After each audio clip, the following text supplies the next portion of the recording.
بسم اللہ الرحمن الرحیم۔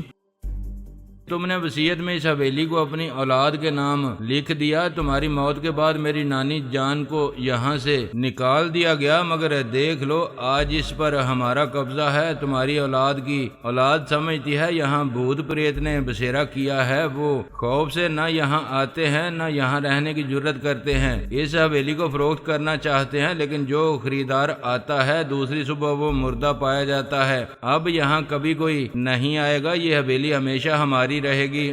آخ تھو! اس نے نفرت سے تصویر کی طرف منہ اٹھا کر تھوک دیا۔ اسی وقت میں نے ایک ایسے شخص کی آواز سنی جو نظر نہیں آ رہا تھا، میری طرح نادیدہ تھا۔ اس نے کہا، بیٹی لاجونتی، یہاں کچھ گڑبڑ ہے۔ حویلی کے بیرونی دروازے پر تو تالا لگا ہوا تھا، وہ کھلا ہوا ہے اور وہ دروازہ اندر سے بند ہے۔ کسی نے اندر آ کر اس دروازے کی چٹکنی چڑھائی ہے۔ لاجونتی نے کہا، ڈیڈی پھر تو واقعی گڑبڑ ہے۔ یہ کہتے پھر وہ بھی نادیدہ ہو گئی۔ اس نے گریلے سے کہا، شمبو کاکا جاؤ دیکھو حویلی میں کون آ کر چھپا ہوا ہے۔ شمبو کاکا ٹارچ لے کر چلا گیا۔ لاجونتی نے کہا، ڈیڈی میں اینٹی ڈارک لینس گھر میں بھول آئی ہوں، کیا آپ کے پاس ہے؟ ہاں میں اسے آنکھوں پر لگا رہا ہوں، پھر تہہ خانے میں جا کر تمہارے لیے دوسرے لینس لے آؤں گا۔ لاجونتی کے باپ کو آنکھوں میں لینس لگانے کے لیے نمودار ہونا پڑا۔ پھر وہ بیٹی سے بولا، نادیدہ بننا ضروری نہیں ہے، تاریکی میں تم کسی کو نظر نہیں آؤ گی، میرے ساتھ چلو۔ وہ نمودار ہو گئی۔ باپ اندھیرے میں دیکھ سکتا تھا۔ بیٹی کا ہاتھ تھام کر کمرے سے جانے لگا۔ میں ان کے ساتھ ایک کوریڈور میں چلتا ہوا دوسرے کوریڈور میں آیا، وہاں ایک دیوار کی طرف منہ کر کے کھڑا ہو گیا، پھر بولا، کھول دروازہ، آنن فانن تیرا مالک آیا تیرے آنگن۔ اس کی بات ختم ہوتے ہی وہ دیوار دو حصوں میں تقسیم ہو کر کھلنے لگی۔ وہ دونوں اس دیوار کے کھلے ہوئے راستے سے گزرنے لگے۔ میں بھی ان کے ساتھ تہہ خانے کے زینے پر آیا۔ اندر دو مسلح گارڈز کھڑے ہوئے تھے۔ انہوں نے لاجونتی کے باپ کی آواز سن کر اس چور دروازے کو کھولا تھا۔ اندر تہہ خانے میں روشنی تھی۔ میں نے ان کے ساتھ زینے سے اتر کر ایک وسیع و عریض تہہ خانہ دیکھا۔ وہاں بے شمار سونے کی اینٹیں رکھی ہوئی تھیں۔ ایک شیشے کی الماری میں بیش قیمت جواہرات بھرے ہوئے تھے۔ جدید طرز کا اسلحہ، گولہ بارود اور کارتوس کی پیٹیاں رکھی ہوئی تھیں۔ ایک جگہ دو کارٹن تھے، ایک میں نادیدہ بنانے والی گولیاں اور فلائنگ کیپسول تھے اور دوسرے کارٹن میں ٹیلی پیتھی کو ختم کرنے والی دوا تھی۔ یہ وہ دوائیں تھیں جنہیں پورس نے پہلی بار تیار کیا تھا اور پارس انہیں چرا کر لے گیا تھا۔ لاجونتی نے اپنے گریبان سے ایک ڈبیا نکالی، پھر کارٹن میں سے گولیاں اور کیپسول نکال کر اپنی ڈبیا میں رکھتے ہوئے بولی، پارس خود کو بہت ذہین اور مکار سمجھتا ہے۔ اس نے جہاں یہ مال چھپا کر رکھا تھا وہاں سے آپ یہ دو کارٹن اٹھا کر لے آئے، آپ کو باقی کارٹن بھی لے آنا چاہیے تھا۔ بیٹی لے آؤں گا، میں نے کئی بار تمہیں سمجھایا ہے کہ جلد بازی سے ہمیشہ نقصان پہنچتا ہے۔ میری طرح محتاط رہ کر سنبھل کر کام کرنا سیکھو۔ آپ بہت ذہین اور چالاک ہیں، میں آپ سے بہت کچھ سیکھ رہی ہوں۔ مجھے تو پارس کو الو بنا کر مزہ آ رہا ہے۔ ہم نے اس کا مال ایسی جگہ چھپایا ہے کہ اس کا باپ بھی یہاں نہیں پہنچ سکے گا۔ میں مسکرا کر رہ گیا۔ اگر انہیں یہ معلوم ہو جاتا کہ پارس کا باپ وہاں پہنچا ہوا ہے تو دونوں کے ہوش اڑ جاتے۔ ابھی خود کو ظاہر کرنا دانش مندی نہ ہوتی، پہلے یہ معلوم کرنا ضروری تھا کہ لاجونتی کا باپ کون ہے، کیا نام ہے اور کیسی کیسی غیر معمولی صلاحیتوں کا حامل ہے۔ پارس کا مال چرانے والا شخص معمولی نہیں ہوگا، اس کے متعلق مکمل معلومات حاصل کرنا لازمی تھا، اور مجھے یقین تھا کہ وہ باپ بیٹی ٹیلی پیتھی جانتے ہیں۔ ان کے چور خیالات پڑھنے کی کوشش کی جائے گی تو وہ محتاط ہو جائیں گے۔ اس کے باپ نے ایک الماری سے آئی لینس نکال کر دیے۔ اس نے دونوں آنکھوں میں انہیں لگایا، پھر تہہ خانے سے باہر جاتے ہوئے مسلح گارڈ سے کہا، اس حویلی میں کوئی گھس آیا ہے، تم دونوں محتاط رہو۔ ڈیوٹی بدلنے والے گارڈ سے بھی محتاط رہنے کے لیے ضرور کہہ دینا۔ ایک گارڈ نے کہا،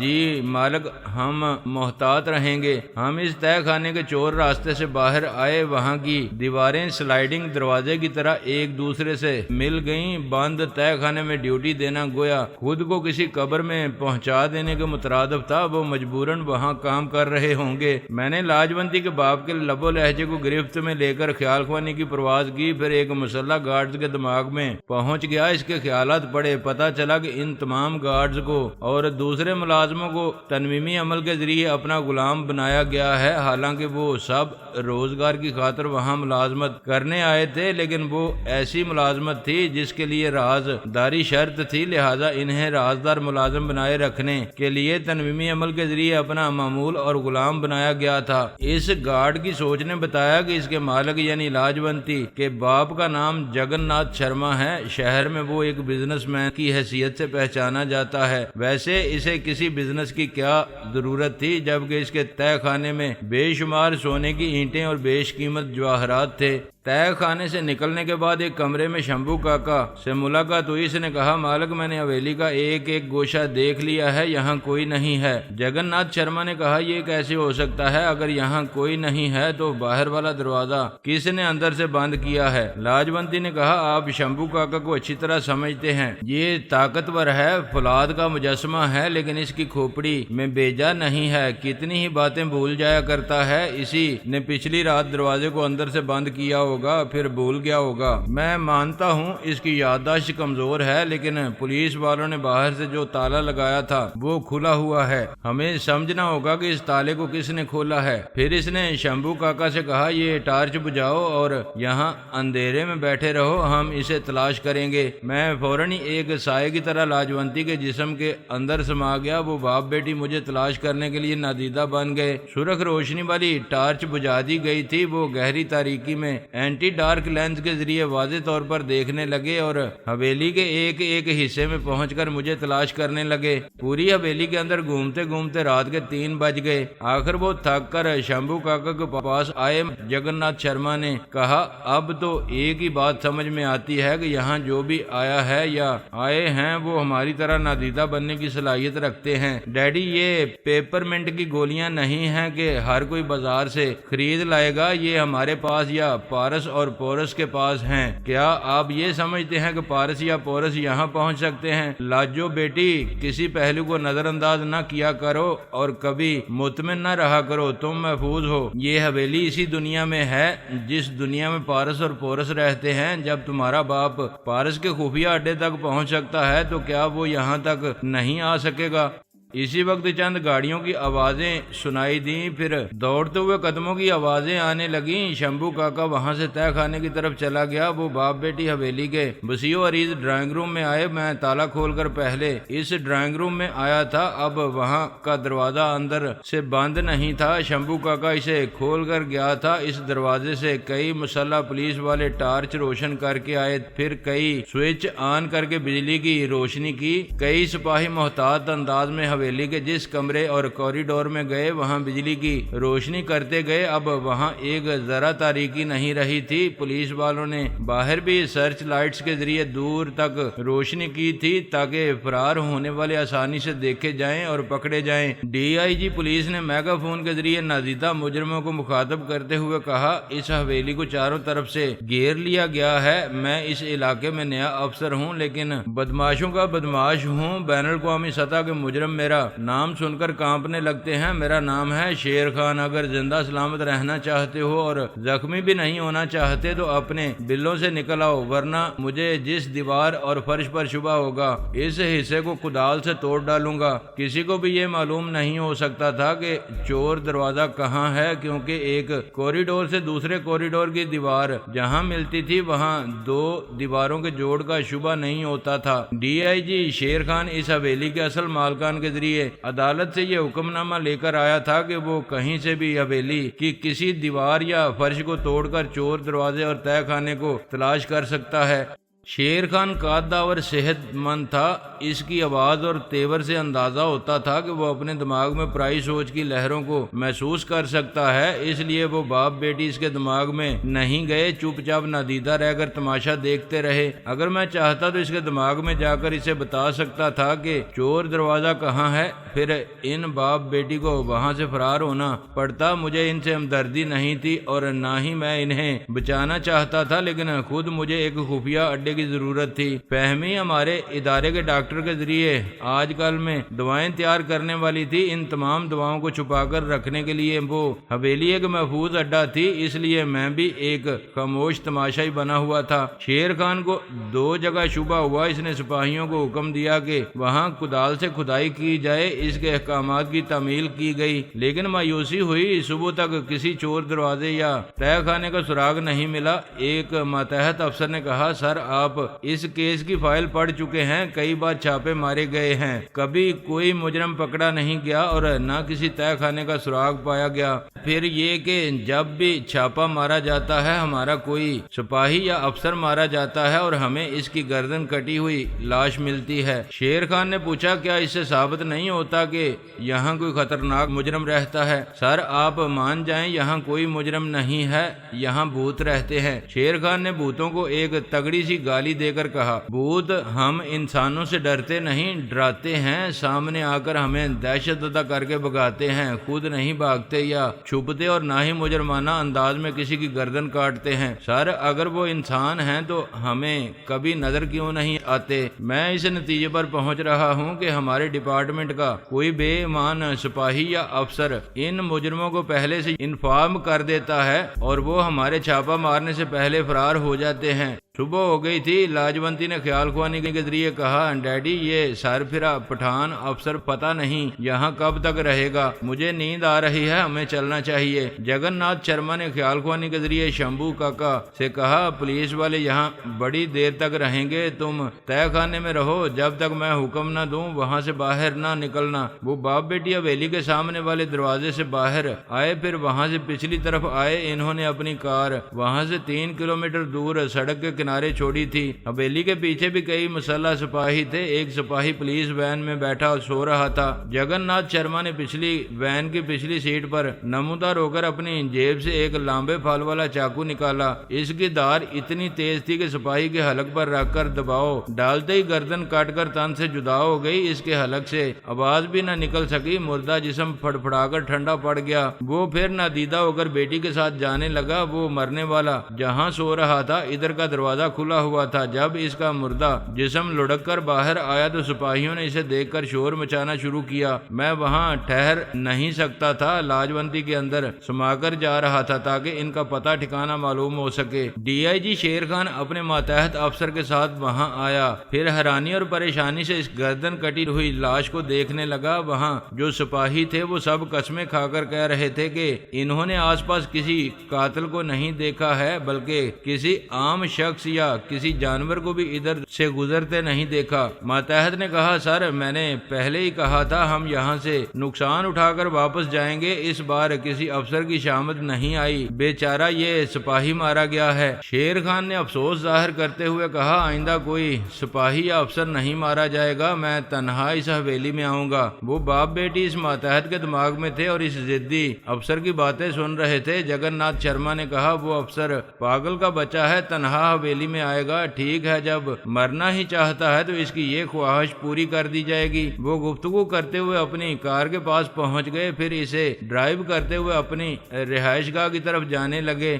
میرے لیے ذرا مشکل پیدا ہو گئی۔ شیر خان جیسا دلیر افسر آئندہ تنہا اس حویلی میں جانے والا تھا۔ جگن ناتھ شرما اور شمبھو کاکا جیسے فولادی شخص اسے زندہ نہ چھوڑتے اور میں یہ گوارا نہ کرتا کہ وہ ایسے فرد شناس اور دلیر افسر کو جانی نقصان پہنچائیں۔ اس کی حفاظت کرنا میرا فرض تھا اور میں یہ فرض ادا کرنے والا تھا، لیکن اس طرح مجھے بھی اس پراسرار حویلی جیسے خفیہ اڈے سے محروم ہونا پڑتا۔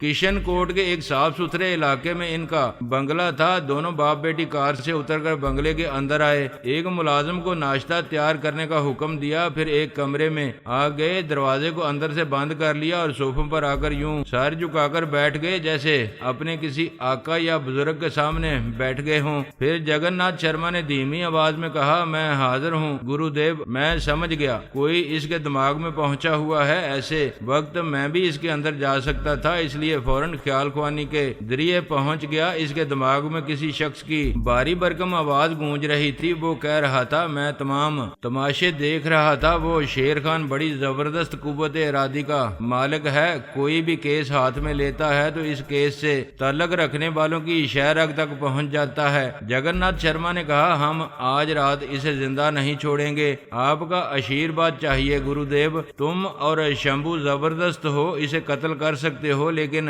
نہیں کر سکو گے۔ میں ابھی شیر خان کی جنم کنڈلی دیکھ رہا تھا، معلوم ہوا کہ وہ یہاں رہے گا تو اس کے سر پر ایک بہت باری نحوست کا سایہ رہے گا، وہ سایہ اس کی حفاظت کرتا رہے گا اور تمہیں نقصان پہنچاتا رہے گا۔ پھر ہمیں کیا کرنا چاہیے؟ جو کرنا چاہیے وہ میں کر چکا ہوں۔ آج وہ افسر دفتر آئے گا تو اس کی میز پر ایک ٹرانسفر لیٹر رکھا ہوگا، میں نے اس کا تبادلہ کرا دیا ہے، وہ شام سے پہلے یہاں کی ڈیوٹی چھوڑنے پر مجبور ہو جائے گا۔ گرودیو وہ بہت ہائی لیول کا افسر ہے، اس کی پہنچ وہاں راجدھانی تک ہے۔ میں نے دہلی سے ہی ٹرانسفر آرڈر بھیجا ہے، اسے فوراً عمل کرنا ہوگا، کسی پریشانی کے بغیر دشمنوں سے نجات مل جائے تو بہتر ہے۔ گرودیو یہ بات کھٹک رہی ہے کہ حویلی کے بیرونی دروازے کا تالا کس نے توڑا ہوگا؟ تم باپ بیٹی نادیدہ رہ کر پوری حویلی میں اسے تلاش کر چکے ہو، کسی چور نے تالا توڑا ہوتا تو وہاں سے کچھ چرا کر لے جاتا۔ اگر کوئی ایسا ہے جو ہماری طرح نادیدہ بننے کی صلاحیت رکھتا ہے تو وہ فی الحال ہمارا دشمن نہیں ہے، دشمن ہوتا تو پولیس والوں کو تہہ خانے تک پہنچا دیتا، اس کے مقاصد کچھ اور ہوں گے۔ وہ جو کوئی بھی ہے اس کی فکر نہ کرو، اسے پراسرار بننے دو، میں اس سے نمٹ لوں گا، پھر تو ہمیں اطمینان رہے گا۔ آپ جس کے پیچھے پڑ جاتے ہیں اسے پھر اس دنیا میں رہنے نہیں دیتے۔ گرودیو نے پوچھا، تمہاری ماتحت کیا کر رہے ہیں؟ کیا ابھی تک سراغ نہیں ملا کہ پورس وہ دوائیں کہاں تیار کر رہا ہے؟ میں ابھی اس سے رابطہ کر رہا ہوں، آپ کی موجودگی میں اس سے پوچھ رہا ہوں۔ جگن ناتھ شرما نے خیال خوانی کے ذریعے اپنے ماتحت سے رابطہ کیا، پھر پوچھا، نارائن کیا کر رہے ہو؟ اس خفیہ لیبارٹری کا کچھ پتہ چلا؟ ماتحت نے کہا، باس یہ معلوم ہو چکا ہے کہ وہ لیبارٹری کھنڈالہ میں ہے، یہاں 2 لیبارٹریز ہیں، ان کا تعلق پورس سے نہیں ہے۔ اب ہم یہاں کھنڈالہ میں یہ معلوم کر رہے ہیں کہ ضرور کسی انڈر گراؤنڈ لیبارٹری میں رازداری سے دوائیں تیار کی جا رہی ہیں، ہم آج رات تک اسے تلاش کر کے رہیں گے۔ جب تک اس کا ماتحت نارائن اپنے دماغ میں شرما سے بولتا رہا، میں نارائن کے چور خیالات پڑھتا رہا، یہ معلوم ہوا کہ وہ ٹیلی پیتھی جانتا ہے۔ اس نے خیال خوانی کے ذریعے بڑی محنت سے یہ معلوم کیا تھا کہ دوائیں تیار کرنے کے سلسلے میں جن کیمیکلز اور آلات کی ضرورت پڑتی ہے انہیں کھنڈالہ پہنچایا جا رہا ہے۔ نارائن کے ایک ساتھی نے اس سامان لے جانے والی گاڑی کا تعاقب کیا لیکن ایک حادثے میں مارا گیا، اس طرح یہ معلوم نہ ہو سکا کہ وہ سامان کھنڈالہ میں کہاں پہنچایا گیا۔ نارائن کے چور خیالات سے دوسری اہم بات یہ معلوم ہوئی کہ ان دنوں وہ بیمار ہے، اسے سانس کی تکلیف ہے، اس لیے اپنے اندر پرائی سوچ کی لہروں کو محسوس نہیں کرتا ہے۔ ویسے وہ بیمار نہ بھی ہوتا تو میں جگن ناتھ شرما کا لب و لہجہ اختیار کر کے اس کے دماغ میں پہنچ سکتا تھا۔ گرودیو نے کہا، اس حد تک معلوم ہو چکا ہے کہ وہ دوائیں کھنڈالہ میں تیار ہو رہی ہیں، اگر آج رات تک نارائن اس لیبارٹری کا سراغ نہ لگا سکا تو تم وہاں جاؤ اور نادیدہ رہ کر اس لیبارٹری کو تلاش کرو۔ آپ کے حکم کے مطابق میں کل جاؤں گا، میری تپسیا کا سمے ہو گیا ہے، میں جا رہا ہوں۔ اس کے گرودیو کے جانے سے پہلے میں اس کے دماغ سے نکل آیا، اتنی دیر میں مجھے جگن ناتھ شرما کے بھی چور خیالات پڑھنے کا موقع ملا۔ اس نے معلوم کرنا چاہا کہ وہ گرودیو کون ہے لیکن وہ نہیں جانتا تھا، وہ باپ بیٹی نہیں جانتے تھے کہ اس کے تابعدار کیوں ہیں۔ یہ بات صاف سمجھ میں آ رہی تھی کہ اس گرودیو نے ترمیمی عمل کے ذریعے ان دونوں کو معمول اور تابعدار بنا رکھا ہے۔ میں نے اندازہ لگایا کہ وہ گرودیو بہت پہنچا ہوا ہے، اس دیش کے اعلیٰ حکام کے دماغوں پر حکومت کر رہا ہے، تب ہی اس نے بڑی آسانی سے شیر خان کا ٹرانسفر لیٹر دہلی سے پہنچا دیا تھا، اور یہ کہ وہ نجومی بھی تھا، اس نے یہ معلوم کر لیا تھا کہ کوئی نادیدہ طاقت شیر خان کی حفاظت کرے گی، اسے شرما اور شمبھو قتل نہیں کر سکیں گے، اور واقعی میں نادیدہ رہ کر اس دلیر افسر کی حفاظت کرنے والا تھا۔ اس نے جگن ناتھ شرما کو تسلی دی تھی کہ جو بھی نادیدہ شخص تالا توڑ کر حویلی میں آیا تھا وہ اس سے خود نمٹ لے گا۔ گویا میرے لیے یہ چیلنج تھا کہ وہ گرودیو غیر معمولی صلاحیتوں کے ذریعے مجھے کسی حکمت عملی سے ٹریپ کرے گا، مجھے ہوشیار رہنا چاہیے۔ میں نے فہمی اور علی سے کہا اب ہم وہ دعائیں ہندوستان میں نہیں رکھیں گے۔ علی نے پوچھا آپ ارادہ کیوں بدل رہے ہیں؟ بیٹے جب سے یہ خبر عام ہوئی ہے کہ ٹیلی پیتھی کو عارضی طور پر ختم کرنے والی دوا تیار ہو چکی ہے اور فرانس میں اس کا مظاہرہ بھی ہو چکا ہے، میجر ٹی ہنٹر اور اس کے ٹیلی پیتھی جاننے والے ماتحت اس علم سے محروم ہو کر مارے جا چکے ہیں، تب سے کچھ نئے ٹیلی پیتھی جاننے والے نظروں میں آ رہے ہیں۔ گوشہ گمنامی میں رہنے والے ایک تو اپنے علم کو بچانے کی فکر میں ہیں، دوسرے یہ کہ وہ خود اینٹی ٹیلی پیتھی دوا حاصل کرنے کی کوشش کر رہے ہیں۔ ایسا ہی ایک پراسرار گرو دیو میرے علم میں آیا ہے، اس کے ماتحتوں نے پارس کے 2 کارٹن بھی چرا رکھے ہیں۔ وہ گرو دیو مجھ سے نمٹنے کا ارادہ رکھتا ہے، میں اسے دیکھ لوں گا۔ فی الحال یہی مناسب ہے کہ تمام دعائیں بابا صاحب کے ادارے میں پہنچائی جائیں، وہاں کوئی مخالف قدم رکھنے کی جرت نہیں کرے گا۔ فہمی نے کہا پاپا یہ دعائیں آج رات تک تیار ہو جائیں گی، ہم بابا صاحب کے ادارے کے نادیدہ ماتحتوں کو بلا کر ان دواؤں کو ادارے میں پہنچا دیں گے۔ میں نے کہا اس لیبارٹری کا سراغ لگایا جا رہا ہے، تم نقلی دواؤں کے کئی کارٹن رکھو، میں اس گرو دیو سے اپنے طور پر گیم کھیلنا چاہتا ہوں۔ وہ میری ہدایت پر عمل کرنے والے تھے۔ ادھر لاجونتی اور جگن ناتھ شرما پچھلی رات کے جاگے ہوئے تھے، ناشتہ کر کے سو گئے۔ میں عام طریقے کے مطابق ان باپ بیٹی کو کھانے پینے کے دوران میں اعصابی کمزوری میں مبتلا کر سکتا تھا، پھر ترمیمی عمل کے ذریعے ان کے دماغوں میں جگہ بنا سکتا تھا، لیکن میں نے ایسا نہیں کیا۔ یہ اندازہ ہو چکا تھا کہ وہ گرو دیو بہت چلاک ہے، وہ مجھے ایسی ہی کوئی غلطی کرنے کے لیے ڈھیل دے رہا ہے۔ میں اس کے ماتحتوں پر ترمیمی عمل کرتا تو وہ کسی وقت بھی ان کے اندر خاموشی سے آ کر مجھے دیکھنے اور سمجھنے کی کوشش کرتا اور میرے تنویمی عمل کو ناکام بنا دیتا۔ پھر یہ بھی ہو سکتا تھا کہ اس نے اپنی کسی نادیدہ ماتحت کو اس حویلی کے تہہ خانے میں چھوڑ دیا ہو۔ اس کے خیال کے مطابق حویلی کا تالا توڑنے والا بھی نادیدہ ہے تو وہ تہہ خانے کی تنہائی میں پہنچ کر ضرور نمودار ہوگا۔ پھر اس گرو دیو کا نادیدہ ماتحت اس تالا توڑنے والے کے اندر سما کر اس کے پتے ٹھکانے پر پہنچ جائے گا۔ وہ گرو دیو ایسے ہی کتنے طرح کے ہتھ کنڈے آزما سکتا تھا۔ اس نے گھاٹ گھاٹ کا پانی پیا ہوگا، لیکن میرے گھاٹ تک پہنچنے کے لیے اسے بڑے پاپڑ بیلنے پڑیں گے۔ میں بھی پچھلی رات کا جاگا ہوا تھا، ایک ہوٹل میں کمرہ لے کر وہاں سو گیا۔